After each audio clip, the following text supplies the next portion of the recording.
ప్రభువైన యేసుక్రీస్తు నామములో మీ అందరికీ కూడా నా హృదయపూర్వకమైన వందనాలు తెలియజేస్తున్నానండి. ఈ సంవత్సరపు చివరి ఆదివారంలో దేవుడు మనకిచ్చిన అవకాశాన్ని బట్టి మనం ఈ సమయాన్ని సద్వినియోగం చేసుకుంటున్నాం. ఇప్పుడు అచ్యుతరావు గారు చెప్పిన దానికి నేను చెప్పబోయే దానికి కూడా కొంచెం అనుసంధానమై ఉందన్నమాట. ఎందుకంటున్నానంటే, మరి ఎలీషా గారి దగ్గర శిష్యులకం చేసిన గెహాజీ ఏమి నేర్చుకోగలిగాడండి? ఏమీ నేర్చుకోలేదు. నేర్పిందంతా వృధా అయిపోయింది అన్నమాట. చివరికి ఏం చేశాడు? లోకంలో ఏదైతే నిషిద్ధము అని అనుకుంటాడో దేవుడు, ఆ గురువు గారు కూడా ఏదైతే నేర్పించి తను కూడా దాన్ని పక్కకు పెట్టేశాడో దాన్ని తెచ్చుకొని తను ఏం తెచ్చుకున్నాడండి? కుష్టి వ్యాధి తెచ్చుకున్నాడు. ఎలీషా గారు అనుకున్నాడు అనమాట, నీకు ఇవన్నీ, నీకు ద్రాక్ష తోటలు, గొర్రెలు మందలు, బంగారాలు ఇవన్నీ సంపాదించుకోవటానికి నీకు ఇది సమయమా? ఇదేనా నీకు సమయము అని మాట్లాడాడు అన్నమాట. సర్వకాలము ఒక్కడికి కాదు, కుటుంబం అంతటికి కూడా కుష్టి వ్యాధి అనేది నయమాన్ గారు ఏం చేశారు? నయమాన్ గారికి దేవుడి గురించి తెలియదు, జీవము గల దేవుడి గురించి తెలియదు. కానీ ఎప్పుడైతే దేవుని సన్నిధికి వచ్చి ఆ ఎలీషా గారి మాట విన్నాడో, తను అంతకు ముందు చేసిన ఆచారాలు, నమస్కారాలు, విగ్రహానికి నమస్కరించే విధానము, అలాగే విగ్రహారాధనలో ఉన్నప్పుడు చేసిన ఆచారాలు అవన్నిటిని కూడా నేను విడిచిపెడుతున్నాను అని ఒప్పుకున్నాడు అన్నమాట. ఎలీషా గారిని వెంబడించి తన సమయాన్నంతా ఎలీషా గారిని వెంబడించిన గెహాజీ గొప్ప. నయమాన్ గారు ఎప్పుడైతే తను తెలుసుకొని వెంబడించకుండా ఒక అద్భుతాన్ని చూసి, అలాగే దేవుని గొప్పతనాన్ని చూసి తనకు అంతకుముందు చేసిన పనులన్నిటిని కూడా గుర్తు తెచ్చుకొని వాటిని వదిలి, ఈయనే జీవము గల దేవుడు, ఇక నుంచి నా జీవితం అంతా కూడా ఈయనకే అంకితం చేసుకుంటున్నాను, నేను అంతకు ముందు చేసిన కార్యక్రమాలు, ఆచారాలు వాటినన్నిటిని నేను పక్కన పెట్టేస్తున్నాను అని ఒప్పుకొని పక్కన పెట్టేసిన నయమాను గొప్ప. మంచి గురువు గారి దగ్గర గొప్ప పాఠాలు విన్న గెహాజీ గొప్ప అండి నయమాను. ఎందుకంటే విడిచిపెట్టిన వ్యక్తిగా ఉన్న నయమాను గొప్ప. విన్నాడు, సంవత్సరం అంతా విన్నాడు గురువు గారి దగ్గర ప్రసంగాలు, కానీ ఏ ఒక్కటి కూడా విడిచిపెట్టలేదు. మరి నమ్మనట్లా అండి? మరి కూడా మనం కూడా ఎన్ని మార్లు వింటున్నాము, ఎన్ని మార్లు దేవుని యొక్క మాటలు వింటున్నాము, వాటిని అనుసరించుతున్నామా? మనం అంతకు ముందు చేసిన వాటిని విడిచిపెడుతున్నామా అని ఆలోచించినట్లయితే నేను చాలా సార్లు చూస్తున్నాను. లేదు, ఇందాక అన్నారు కదా, సగం ఎవరిని ఆరాధిస్తున్నాం, సగం ఎవరిని ఆరాధిస్తున్నామండి? సగం దేవుణ్ణి ఆరాధిస్తున్నాము, సగ జీవితంలో, సగ సమయంలో సగము అపవాదినే ఆరాధించుతున్నాం. నేను అంత ముందు కూడా అన్నాను, అపవాదికి, అబద్ధాలకు జనకుడు అపవాది అన్నమాట. అపవాదిని తండ్రి అని ఎన్ని మార్లు అనుకుంటున్నామో మనం పరిశీలించుకుంటే చాలా మార్లు. దేవుడికి ఎప్పుడైతే అయిష్టమైన కార్యక్రమం చేస్తున్నామో అది ఎవరు వచ్చి కూర్చుంటారు ఆ స్థానంలో? మన దగ్గర అపవాది. ఇప్పుడు వరకు పండగ వాతావరణం రేపు 1తో ముగించిద్ది అనమాట, ముగించబడింది. ప్రపంచంలో ఉన్న క్రైస్తవులకి ఉన్న డిసెంబర్ 25 దాకా ఆ వాతావరణంలోనే ఉంటారు. ఇక 31 వరకు ఇక ప్రపంచంలో ఉన్న జనాభా అంతా కూడా ఈ పండుగ వాతావరణంలోనే ఉంటుంది. అంటే పండుగలు ఎవరెవరికి ఉంటాయండి? ఆ వాతావరణంలో ఉన్నప్పుడే ఆ పండుగ పరమార్థం కూడా మనం తెలుసుకోవాలి. కాబట్టి మనం కొన్ని సత్యాలు తెలుసుకుంటూ వస్తున్నాం. మరి మీరు వాటిని ఎంతమంది అవి మనసులో పెట్టుకుంటున్నారో, ఇంత గొప్ప పాఠాలని నాకైతే తెలియటం లేదు. నాకైతే అనుమానంగానే ఉంది. ఎందుకంటే నేను చూస్తున్న విధానాన్ని బట్టి నాకు చాలా బాధ కూడా వేస్తుంది. మనం ఎన్నో మంచి పాఠాలు చెప్తున్నాం కదా, అది వీడియో రూపంలో మనము యూట్యూబ్ లో పంపిస్తున్నాం. మన కుటుంబ సభ్యులే ఎంతమంది సబ్స్క్రైబ్ చేసుకొని, ఎంతమంది నేను ఈ ఆదివారం రావట్లేదు కదా, నేను ఏ పాఠాన్ని మిస్ అయ్యానో, నాకు ఉన్నది కదా ఫోను, నేను వింటున్నానా వింటలేదా అనేది ఒకసారి క్రీస్తు ప్రార్థనా మందిరం అనే కుటుంబ సభ్యుల్ని ఒక్కసారి హృదయంలో మనస్సాక్షిని ఒక్కసారి ఆలోచించండి. ఎంతమంది వింటున్నారు అంటే ఏమి కావాలండి మనకు కూడా? గెహాజీకి కావాల్సినవి కావాలా ఆ సమయాన్ని? లేదు, నయమానులాగా వదిలేసి దేవుడే ఈ జీవమగల దేవుడే నా దేవుడు అనే విధానంలో ఉంటున్నామా అండి అని పరిశీలించితే, నాకు తెలిసిన వారే సబ్స్క్రైబ్ చేసుకోకుండా నేను చేసుకున్నాను అని నాకు అబద్ధం చెప్పినప్పుడు నాకు బాధేసిందండి. ఎందుకు నాకు అలా అబద్ధం చెప్పాలి అంటే ఏం మాటలు ఈ వినటం నాకు నచ్చలేదా, సహించలేకపోతున్నావా అని అనిపించింది అన్నమాట. అంటే నిజం ఎప్పుడు కూడా, మనం సత్యం ఎప్పుడు కూడా చెప్పినప్పుడు ఎలా ఉంటదండి, కొంచెం గుచ్చుకున్నట్లుగా ఉంటది అన్నమాట, కొంచెం బాధగా ఉంటది. అదే చక్కగా మీకు నష్టం కలిగించే మాటల్ని తేనెలాగా చెప్పుకుంటున్నారు అనుకోండి, తేనె పూసినట్లుగానే వాటిని మీరు ఎలా తీసుకుంటారు? చాలా జాగ్రత్తగా తీసుకొని సంతోషించుతారనమాట. మరి మనకేం పండుగ ఉందండి? క్రైస్తవులకి క్రిస్మస్, మరి ముస్లిమ్స్ కి రంజాన్, హిందువులకి బోర్డు పండుగలు. మరి అందరికీ ఉన్నట్లుగా మరి అపవాదికి కూడా పండుగ ఉంటుందా? ఉండాలి కదా. మనకు ఒక పండుగ, క్రిస్టియన్స్ కి అలాగే ముస్లిమ్స్ ఒక పండుగ, హిందువులకు ఒక పండుగ ఉన్నప్పుడు దేవుడికి ఒక పండుగ ఉంటుంది, అలాగే అపవాదికి కూడా ఒక పండుగ ఉంటుంది. పండగ అంటే ఏంటండి? పండుగ అనంటే దానికి అర్థం చెప్పండి. సంతోషం. పండగ చేసుకో, ఇవాళ ఇస్తున్నాను నీకు అని మనం చెప్తూ బయట వింటూ ఉంటాం ఆ మాటని. అంటే దాన్ని ఏమని అర్థం అనమాట? సంతోషం అనుకోకుండా ఇదిగో నీకు ఇది ఇచ్చేస్తున్నాను, పండగ చేసుకో అంటాం. మరి అపవాదికి ఎప్పుడు పండగ అయింది? ఎందుకు? దేవుని మాటను ఎక్కడైతే ధిక్కరిస్తూ దేవుడు చేయొద్దు అన్న దానిని ఎప్పుడైతే దేవుని నమ్మిన వారు చేస్తూ ఉంటారో అదంతా ఎవరికి పండగ? అబ్బా నాకు పని లేదు, నాకు అందుకని సులోచన టకామని అనేసింది అనమాట. అపవాదికి ఎప్పుడు పండుగ అంటండి? వీళ్ళకైతే సంవత్సరానికి ఒకసారి, కానీ అపవాదికి రోజు పండగ. మరి అసలు మనకి అంటే బయట ప్రపంచానికి పండగ పరమార్థం తెలియదు, అసలు మానవ జీవితమే విధానమే తెలియదు. కానీ మన చేతుల్లో రాయించి ఉంచిన పరిశుద్ధ గ్రంథంలోని ప్రతిదీ కూడా రాయించి ఉంచినప్పుడు క్రైస్తవులమైన మనకెంత తెలుసుకోగలుగుతున్నామో, మనం ఎంత దాన్ని పాటించగలుగుతున్నాము అని అంటే అసలు పండగ ఎవరికి చేయాలి అని మనం పాత నిబంధనల నుంచి కనుక చూసినట్లయితే దేవుడు ఏం చెప్తున్నాడో ఒకసారి సంఖ్యాకాండము 28వ అధ్యాయము 16వ వచనం చూద్దాం. సంఖ్యాకాండము 28వ అధ్యాయము 16వ వచనం చూద్దాం. మొదటి నెల 14వ దినము యెహోవాకు పస్కా పండుగ. ఇక్కడ ఎవరికి పండుగ అంటండి? యెహోవాకు. మొదటి నెల 14వ దినము యెహోవాకు పస్కా పండుగ. అట్లా మనం ఎన్నింటిలో రాశారో చూద్దాం. ద్వితీయోపదేశకాండము 16వ అధ్యాయము 1వ వచనం. ద్వితీయోపదేశకాండము 16వ అధ్యాయము 1వ వచనం. నీ దేవుడైన యెహోవాకు పస్కా పండుగ జరిగింపవలెను, 7వ దినమున పండుగ చేయవలెను. ఎవరికి చేయాలంటండి? ఇది ఎవరికి పండుగ? మనం చదువుతున్న రిఫరెన్స్ లో మనుషులుగా దేవుడుగా ఎవరికి చేయమంటున్నాడు ఇక్కడ? దేవుడికి. మన లేవి కాండము 23వ అధ్యాయము 34వ వచనం.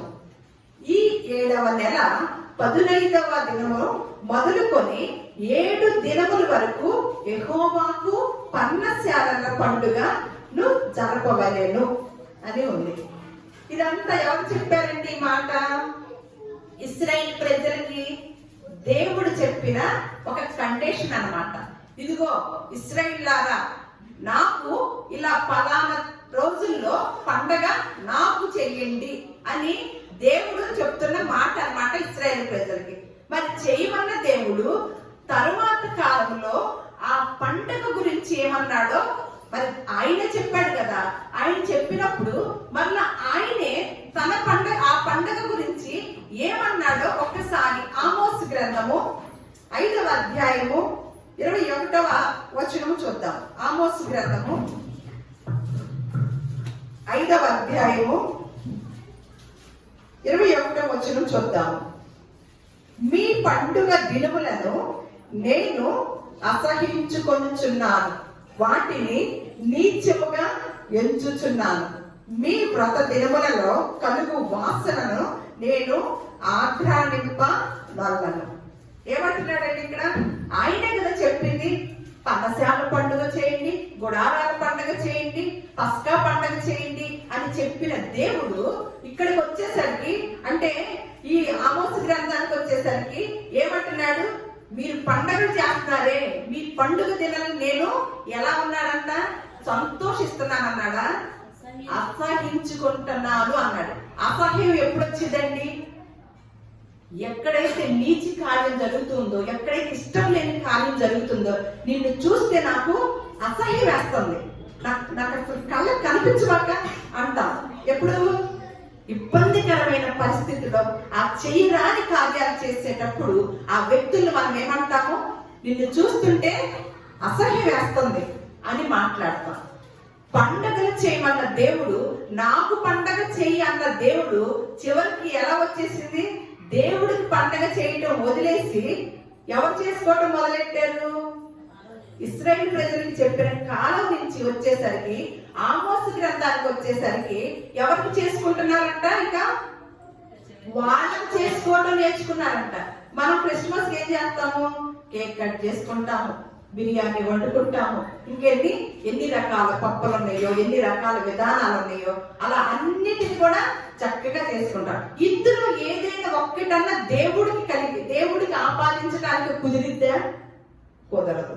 అంటే ఇశ్రాయేలు ప్రజలకి దేవుడు నాకు పండగ చేయమంటే వారు అపార్థం చేసుకున్నట్లుగా ఇప్పుడున్న ప్రజలు, క్రొత్త నిబంధన ప్రజలు కూడా, మనం కూడా ఏం చేసామో క్రొత్త నిబంధనలో కూడా చూద్దాం. కానీ క్రొత్త నిబంధన వచ్చేదాకా కూడా ఆగల దేవుడు ఇశ్రాయేలు ప్రజల్ని అసహించుకోవడానికి. పాత నిబంధనలోనే ఆమోస్ గ్రంథంలో అని ఏమంటున్నాడు? మీ పండుగ దినములను నేను అసహించుకొనుచున్నాను అని తెలియచేశాడు అనమాట. అలాగే 8వ అధ్యాయం కూడా చూద్దాం. ఆమోస్ గ్రంథము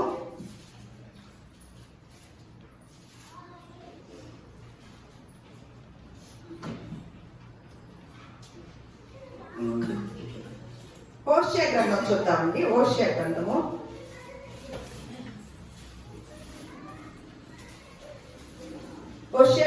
2వ అధ్యాయము 11వ వచనం.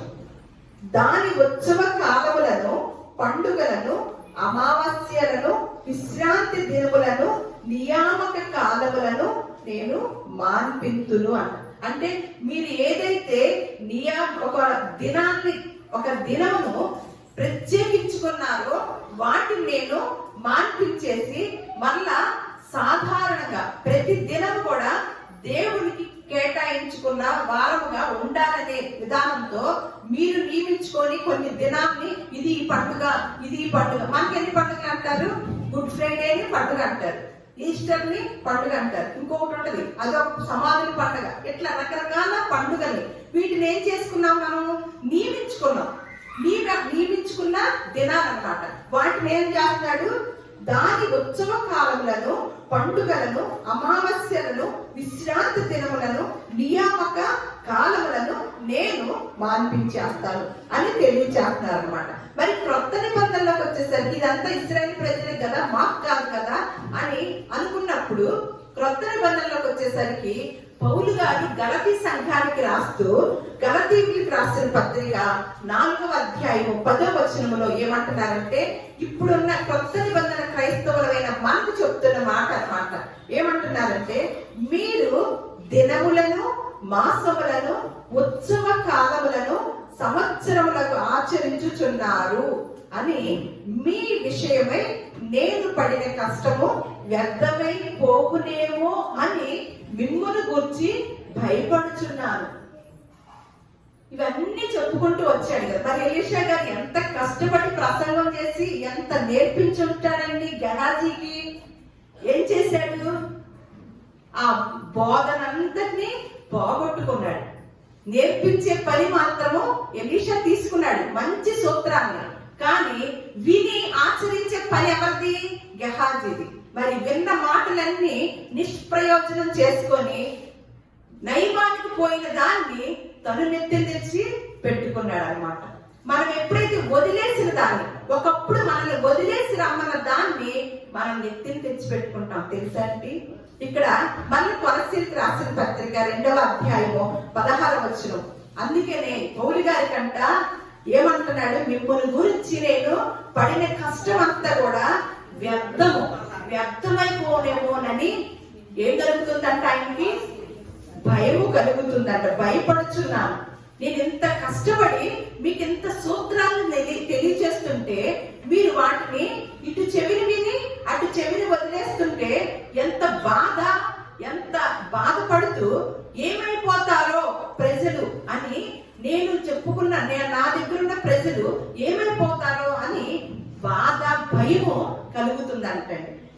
అన్నపాదముల విషయంలోనైనను, పండుగ, అమావాస్య, విశ్రాంతి దినము అను వాటి విషయంలోనైనను మీకు తీర్పు తీర్చ ఎవరికి కూడా అవకాశం వేయకుడి.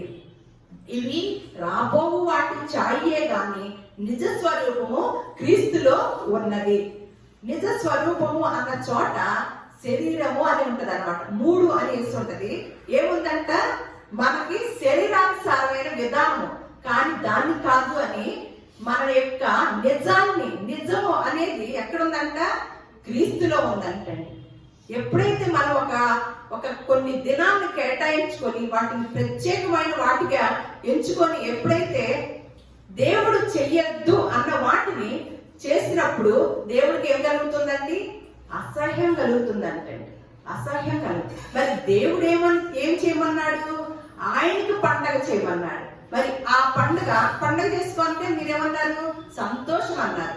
ఆ సంతోషించాలంటే దేవుడు ఏం చేయాలి? పండగ అంటే సంతోషం అన్నారు.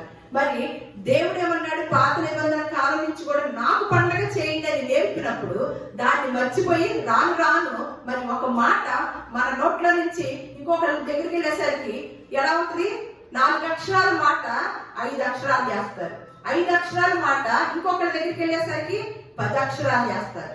అలా ఈ ఇశ్రాయేలు ప్రజల దగ్గర నుంచి కూడా తర్వాత కాలంలోకి వచ్చేసరికి ఎవరికి చేసుకోవడం మొదలెట్టారండి?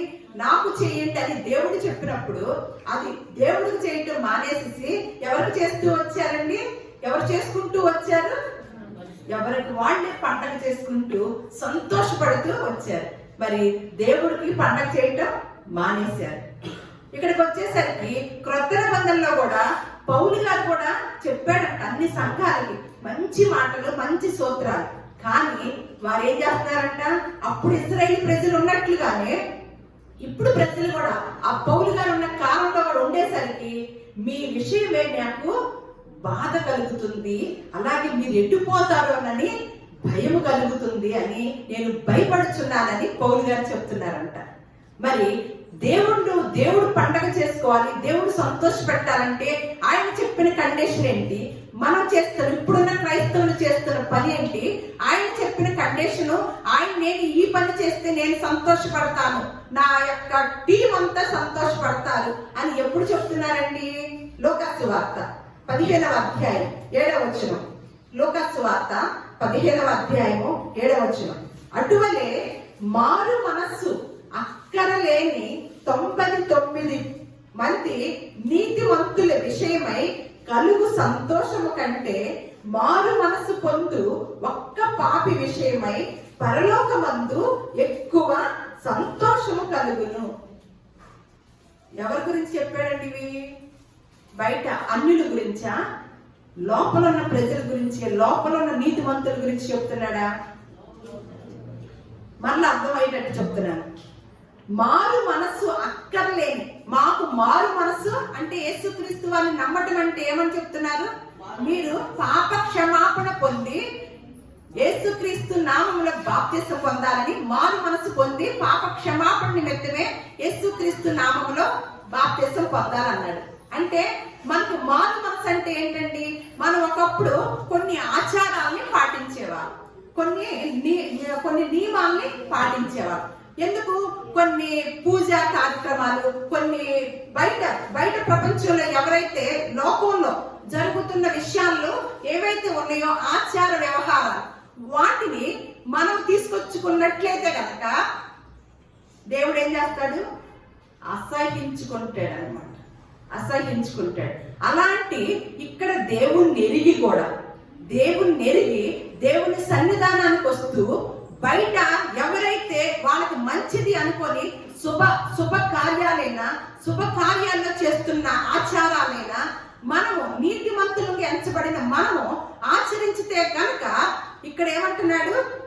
వారికన్నా కూడా మారు మనసు వాళ్ళకి అక్కర్లేదు. వాళ్ళకేంటి? మారు మనసు అయితే అక్కర్లేదు. దేవుని సన్నిధానానికి ఆచారంగానే వస్తారు. వారి గురించి ఏమంటున్నాడు? మారు మనసు అక్కర్లేని 99 మంది నాకు అసలు అక్కర్లేదు. వారికన్నా ఇక్కడికి వచ్చి 100 మందిలో ఒక్క మనిషి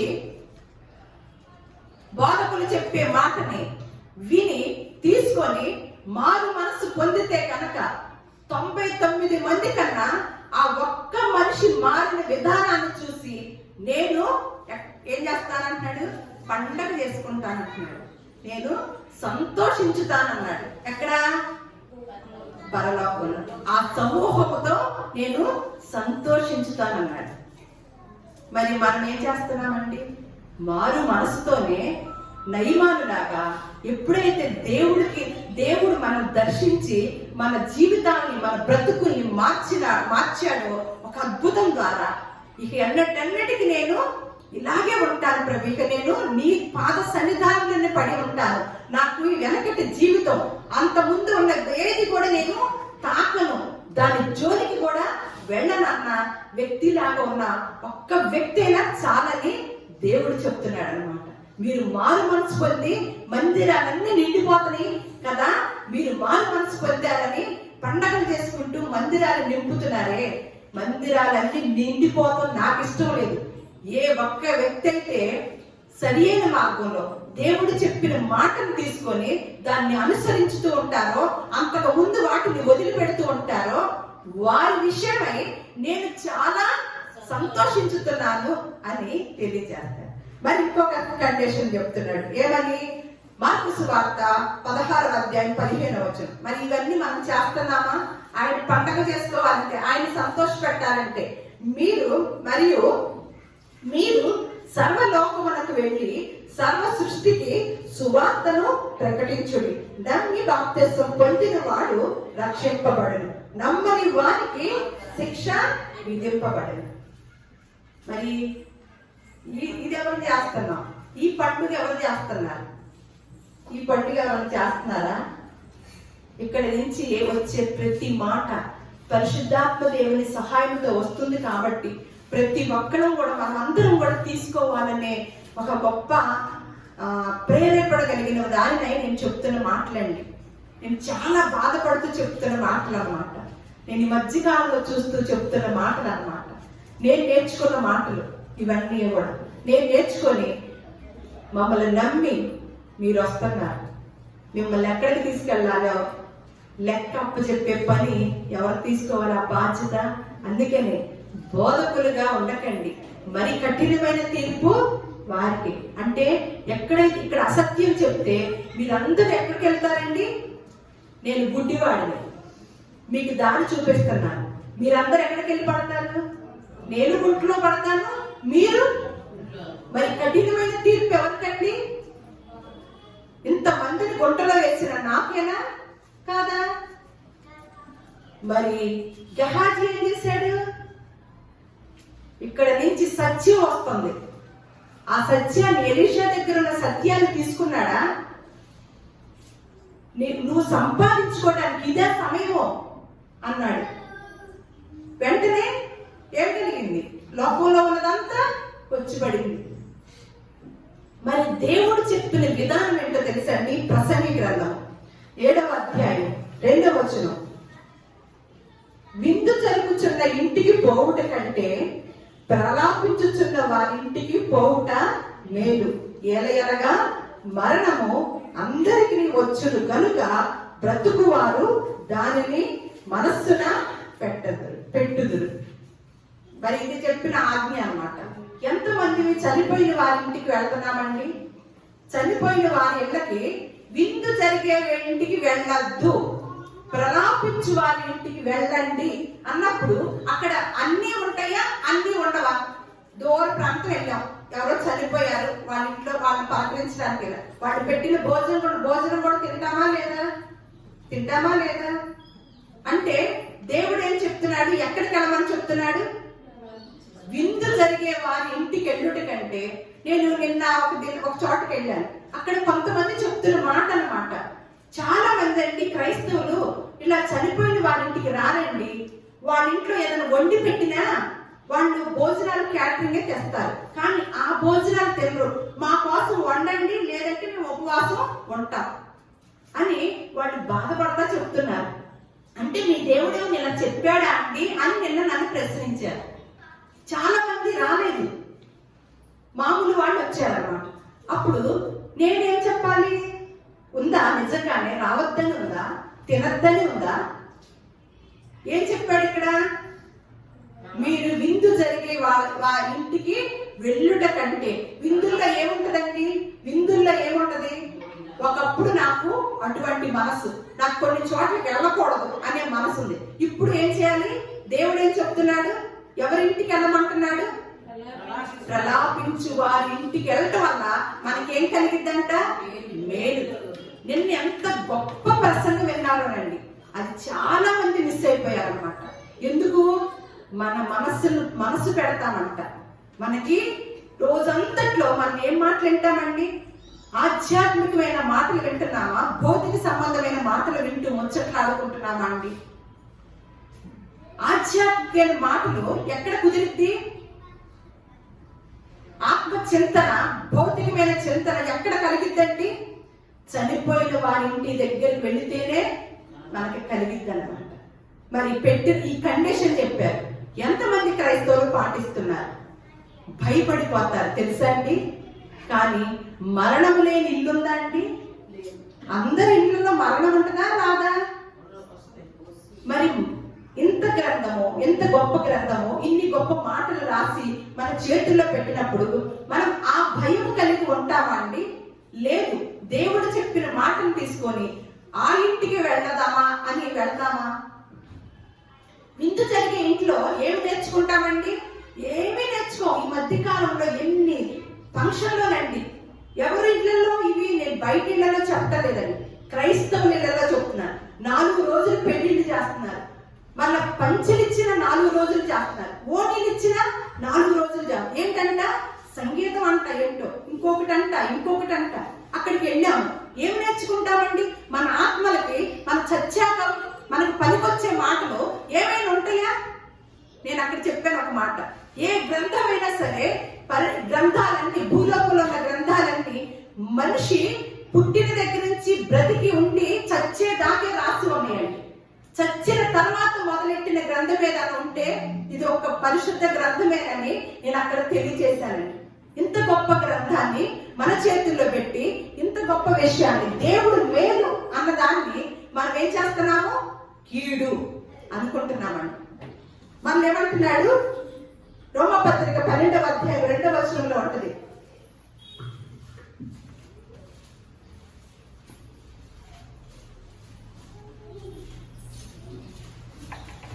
రోమపత్రిక 12వ అధ్యాయం 2వ వచనంలో, మీరు ఈ లోక మర్యాదను అనుసరింపగా ఉత్తమమును అనుకూలమును సంపూర్ణమై ఉన్న దేవుని చిత్తమేదో పరీక్షించి తెలుసుకున్నట్లు మీ మనసు మారి నూతన మగుట వలన రూపాంతరము పొందుడి. అంతవరకే.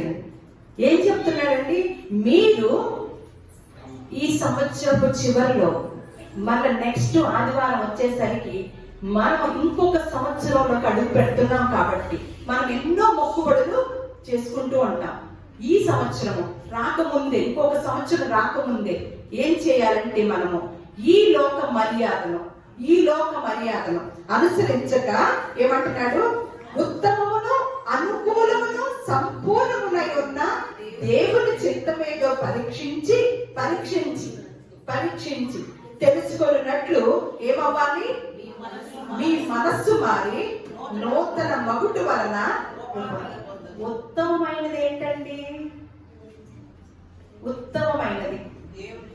ఉత్తమమైనది లూకాసు వార్త 10వ అధ్యాయము 40వ వచనం నుంచి నేను చదువుతున్నాను. 42 వచనాలు మీరు వినండి. మరి అక్కడ మనం ఆ సిచ్యువేషన్ అంతా తెలుసు. యేసుక్రీస్తు వారు అటు ప్రయాణమై వెళ్ళుచుండగా ఆయనకి ఇష్టమైన కుటుంబం అన్నమాట. మార్త, మరియా, లాజరు వారు సహోదరులు అన్నమాట. అక్క చెల్లెలు తమ్ముడు అన్నమాట. ఆ కుటుంబం అంటే యేసుక్రీస్తు వారికి భలే ఇష్టం. అటు వెళుతూ ఆ ఇంటికి వచ్చారనమాట. యేసుక్రీస్తు వారు అంతటి వాడే వచ్చేసారంటే ఎలా పెడతానికి ఎంత ఆతృత పడతామండి? ఎన్ని పెడతానికి ఆతృత పడతాము? సాక్షాత్ యేసుక్రీస్తు వారే మరి ఈ లోక మర్యాదను అనుసరించక, మనం పౌలు గారు చెప్పిన రోమా సంఘానికి చెప్పిన పౌలు గారు చెప్పిన మాటలు విన్నాం కదా.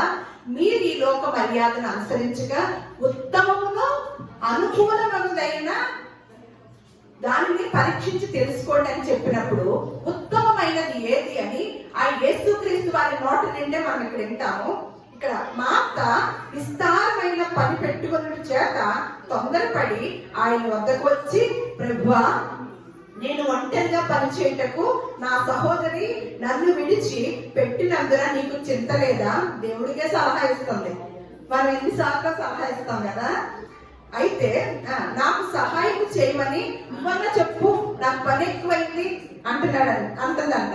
అందుకు ప్రభువు మాట్లాడుతున్నాడు, మార్త, నీవు అనేకమైన పనుల గురించి విచారము కలిగి తొందరపడుచున్నావు, కానీ అవసరమైనది ఒక్కటే. అదే ఎవరు ఎన్నుకున్నారంట? మరియా ఉత్తమమైన దానిని ఏర్పరచుకొనెను, అది ఆమె దగ్గర నుండి తీసివేయబడదని ఆమెతో చెప్పారు. వాక్కు, ఈ జ్ఞానము, ఇది సంపాదించుకుంటే ఎట్లా సంపాదించుకోమన్నాడు? నీ దగ్గర ఉన్నదంతా ఇచ్చి ఈ జ్ఞానాన్ని కనుక సంపాదించుకుంటే, ఈ వాక్కును కనుక సంపాదించుకుంటే, ఇది మన దగ్గర నుంచి ఎవరు దొంగిలించరండి. ఏ బాధ ఉండదు. సరిగదా? మనము దేవుణ్ణి సంతోష పెట్టే వారముగా ఉంటామన్నమాట. ఏమంటున్నాడు? ఉత్తమమైనది మరియా ఎన్నుకుంది. మీరు ఈ లోక మర్యాదను అనుసరించక ఉత్తమమైనది అనుకూలంగా మీకు ఏదైతే ఉందో దాన్ని పరీక్షించుకొని తెలుసుకోవడం వలన మన మనస్సును మార్చుకొని రూపాంతరము పొందుట వలన ఏమవుతుందంటే అక్కడ పుట్టింది మనస్సు మారి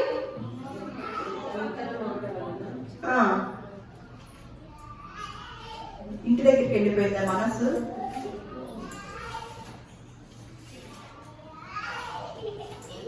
నేను వచ్చినప్పుడు నీ మనసు ఎక్కడికి వెళ్ళింది గెహాజీ?